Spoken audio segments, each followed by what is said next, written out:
Aldaia commemora el 9 d'octubre, dia de tots els valencians i valencianes.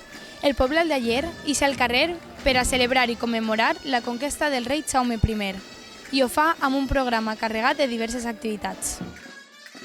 Activitats que van començar dimarts 8 d'octubre amb el Festival de Playbacks organitzat per Junta Local Fallera i on les falles de la ciutat ompliren la plaça Constitució de Germanor Fallera amb vora 1.000 assistents.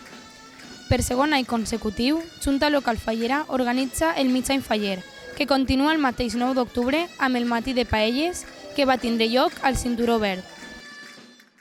Pues anit va ser el segon Mig Any Faller organitzat per Junta Local Fallera d'Aldaia. Va començar amb un sopar de Germanor, després va ser la nit de playbacks tradicional i per fi la discomòbil de fi de festa. I avui tenim les paelles i el campionat de petanca al Cinturó Verd. El folklore també va ser protagonista amb la dansa popular a càrrec del grup de danses de la Ronda i la colla de dolçainers i tabaleters.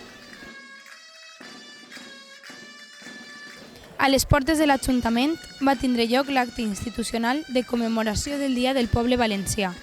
L'alcalde d'Aldaia, Guillermo Luján, es va dirigir als aldaiers i aldaières, acompanyat pels membres de la Corporació Municipal, així com les falleres majors d'Aldaia i la presidència de Junta Local Fallera. Un dia especial per als aldaiers, per als valencians, un dia en el que eixim al carrer, celebrem amb música, amb les nostres tradicions, un dia important per als valencians. Des d'ací animem a que tot el món celebre aquest dia amb la família, els amics, i que recuperem la nostra identitat, la nostra cultura, les nostres tradicions, perquè som valencians, som aldaiers.